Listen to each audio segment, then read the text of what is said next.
ఏంటి కృష్ణుడికే దానం చేసే అంతుందా కర్ణుడికి? కర్ణుడు ఏమైనా చేయగలడు, కర్ణుడే తోపు. కర్ణుడు ఎన్ని తప్పులు చేశాడో నీకు తెలుసా? కల్కి సినిమాలో మా ప్రభాస్ అన్నే కర్ణుడు. అందులో చూపించిన దాన్ని బట్టి కర్ణుడు చేసిందంతా మంచే. సో గైస్, ఇలా ప్రతి ఒక్కరూ వారి వారి పర్స్పెక్టివ్లో ఆలోచిస్తారు. కానీ అసలు నిజమేంటి? మనకి మహాభారతంలో అసలు కర్ణుడి గురించి ఏమనుంది? కర్ణుడు గొప్పవాడా చెడ్డవాడా? అసలు కృష్ణుడికే దానం ఇచ్చేంత ఉందా కర్ణుడి దగ్గర? సో వీటన్నిటికీ ఆన్సర్స్ ఈ వీడియోలో తెలుసుకోబోతున్నాం. సో లేట్ చేయకుండా లెట్స్ స్టార్ట్ ద వీడియో. వీడియోలోకి వెళ్ళే ముందు మీకు ఒక గివ్ అవే గురించి చెప్పబోతున్నా. అదేంటంటే మన మహాభారతం గురించి ఏమి తెలుసుకోవాలన్నా వ్యాసుడు రాసిన మహాభారతం చదవాల్సిందే. అలాగే జీవితాన్ని కరెక్ట్ మార్గంలో ఒక రైట్ పాత్లో మనం నడపాలన్నా భాగవతం చదవాల్సిందే. సో నేనేదో 100 ఐఫోన్స్ అలాగే 100 స్మార్ట్ వాచెస్ సో ఇలాంటి గివ్ అవే ఇవ్వాలనుకోవట్లేదు. వీటన్నిటికంటే గొప్పది అండ్ మన లైఫ్లో ఎంతో వాల్యూని యాడ్ చేసేది భగవద్గీత. సో మనం నెక్స్ట్ చేయబోయే 100 వీడియోస్లో ఒక్కొక్క వీడియోకి ఒక్కొక్క భగవద్గీత గివ్ అవే ఇవ్వాలనుకుంటున్నా, with some amount of prize money కూడా. కాకపోతే దీనికి మీరు చేయాల్సిందంటూ ఏమీ లేదు. ప్రతి వీడియోలో మిడిల్లో ఒక 2 to 3 క్వశ్చన్స్ అడుగుతాను. సో వాటికి కరెక్ట్గా ఆన్సర్స్ ఆర్డర్ వైజ్లో డిస్క్రిప్షన్లో ఇంకా కామెంట్ సెక్షన్లో ఇవ్వబడిన ఇన్స్టాగ్రామ్ ఛానల్లోకి వెళ్ళి నాకు డైరెక్ట్గా డిఎం చేయండి. చేసిన వెంటనే మన యూట్యూబ్ వీడియోలోకి వచ్చేసి డన్ లేదా జై శ్రీకృష్ణ అని కామెంట్ చేయండి. సో ప్రతి వీడియోకి ర్యాండమ్గా ఒకరిని పిక్ చేసి వాళ్ళ ఇంటికి స్వయంగా నేనే Bhagavad Gita with some prize money delivery చేస్తాను. అంటే స్పీడ్ పోస్ట్ ద్వారా పంపిస్తాను అనుకోండి.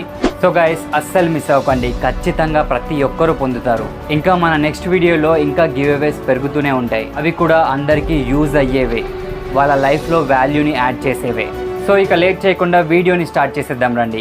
ఇక మనం వీడియోలోకి వెళ్తే కర్ణుడు మంచోడా లేదా చెడ్డోడా ఇది తెలుసుకోవాలనుకుంటే వ్యాసుడు రాసిన మహాభారతం చదవాల్సిందే. కాకపోతే ఒక్కటైతే అర్థం చేసుకోవాలి, ప్రతి ఒక్క మనిషిలో ఒక పాజిటివ్ ఉంటుంది, ఒక నెగిటివ్ ఉంటుంది. అది కర్ణుడు అవనియండి, దుర్యోధనుడు అవనియండి, శకుని అయినా అవనియండి. సో వీళ్ళ ప్రతి ఒక్కరిలో పాజిటివ్ కూడా ఉంది, నెగిటివ్ కూడా ఉంది.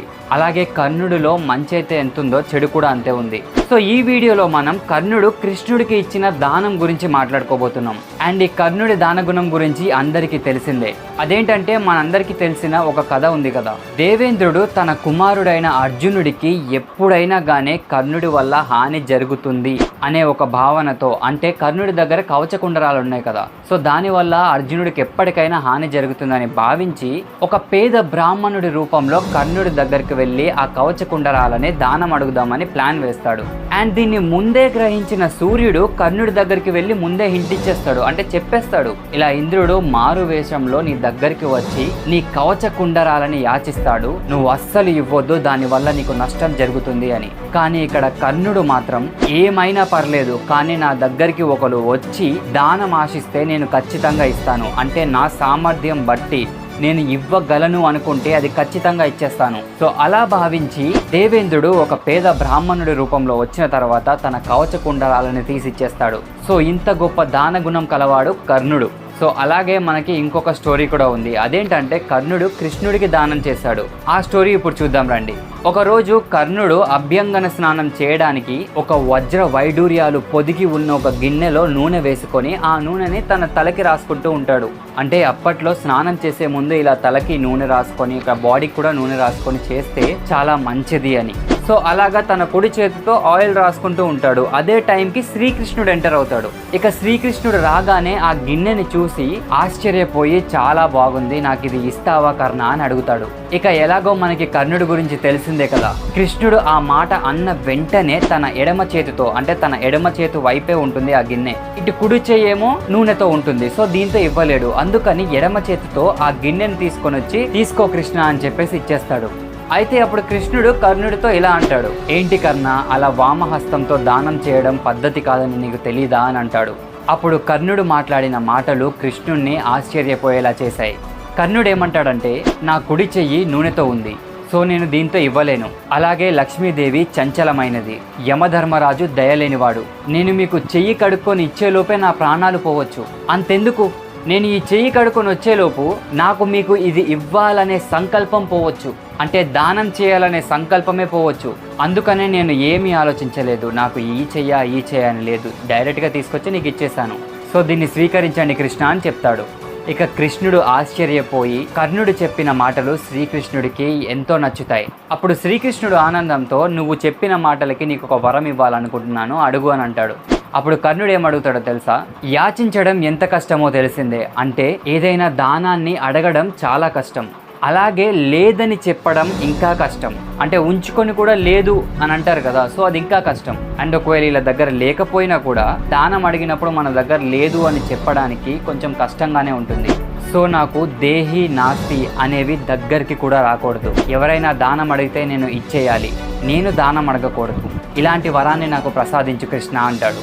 ఇక తెలిసిందే కదా మన కృష్ణుడి గురించి, ఆయన జగన్నాటక సూత్రధారి. ఇక కర్ణుడు అడిగిన వరం ఇచ్చేసి ఆ గిన్నె తీసుకొని వెళ్ళిపోతాడు అనమాట. సో ఈ స్టోరీలో మనం నేర్చుకోవాల్సింది ఏమైనా ఉందా అంటే అఫ్ కోర్స్ ఉంది. అదేంటంటే మనకి మంచి పనులు చేసే టైం వచ్చినప్పుడు, లేదా ఏదైనా ధర్మకార్యం చేయవలసిన టైం వచ్చినప్పుడు, ముహూర్తం కానీ ఈ మంచి చెడు అంటే ఈ కుడి చెయ్యి ఎడమ చెయ్యి కుడికాలే ముందర పెట్టాలి, సో ఇలాంటివన్నీ చెక్ చేసుకోకూడదు. ఎందుకంటే మన జీవితం క్షణకాలంలో ఏమవుతుందో మనం చెప్పలేం. అందుకని మంచి కార్యాలు చేసేటప్పుడు, ధర్మ కార్యాలు చేసేటప్పుడు ఇవేమీ ఆలోచించకూడదు. సో ఇది మనం ఈ వీడియో ద్వారా నేర్చుకోవాల్సింది. సో మీరేమంటారు? కింద కామెంట్ సెక్షన్లో ఖచ్చితంగా తెలియచేయండి. అండ్ ఇప్పుడు మన గివ్అవే కోసం నేను అడిగే క్వశ్చన్స్ ఏంటంటే, భీష్ముడి యొక్క అసలు పేరేంటి? అండ్ ఇంకో క్వశ్చన్ వచ్చేసి, సత్యవతి దేవికి ఎంతమంది పుత్రులు?